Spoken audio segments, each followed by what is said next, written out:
Welcome to scrub islands. Boat வந்து talk பண்ணிட்டு ஒவ்வொருத்தர் இறங்குறதுக்கு அழகாக ஹெல்ப் பண்ணிட்டு இருந்தாங்க. ஸோ நமக்கு வந்து வெல்கம் ட்ரிங்க் அழகாக வச்சுருந்தாங்க.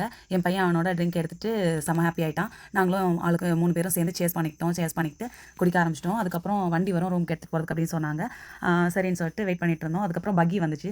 பக்கினா வேற ஒன்றும் இல்லை, ஆட்டோ மாதிரி கொஞ்சம் டிஃப்ரெண்ட்டாக ஒரு ஹெவி டியூட்டி வெஹிக்கிள் தான். அதில் ஏறி உட்காந்து என் பையன் ஒரே எக்ஸைட்மெண்ட், எங்கே போகிறோம் எப்படி போகிறோம் அப்படின்னு. ஏன்னா அவன் ரொம்ப நாளாக கேட்டுட்டு இருந்தேன் ஒரு இடத்துக்கு போகிறோம் அப்படின்றதுனால அவனுக்கு பயங்கர எக்ஸைட்மெண்ட்டு. அவனுக்கு ஸ்க்ரப் ஐலாண்ட்னா அவ்வளோ பிடிக்கும். சில டைம் என் ஹஸ்பண்டோட அவன் வருவான் வீக்கெண்டில் அந்த மாதிரி.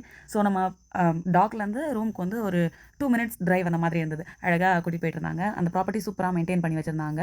வழியிலலாம் மரம் செடி எல்லாமே அழகாக மெயின்டைன் பண்ணி வச்சுருந்தனால பார்க்கவே அவ்வளோ இதமாக இருந்தது.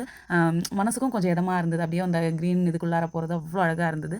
அதுக்கப்புறம் பக்கியை வந்து கொண்டு நிறுத்திட்டு நம்ம ரூம் பக்கத்தில் வந்தோடனே நம்ம லக்கேஜ்லாம் கூட அந்த அண்ணா எடுத்து ஹெல்ப் பண்ணாங்க. அந்த ட்ரைவ் பண்ணான்னா எங்கள் ஸ்க்ரப் ஐலாண்டில் நாங்கள் என்னென்ன ஃபன் ஆக்டிவிட்டீஸ் பண்ணோம் அப்படின்னு தெரிஞ்சுக்கணும்னா மறக்காம சேனல் சப்ஸ்கிரைப் பண்ணிக்கோங்க. தேங்க்யூ ஃபார் வாட்சிங்.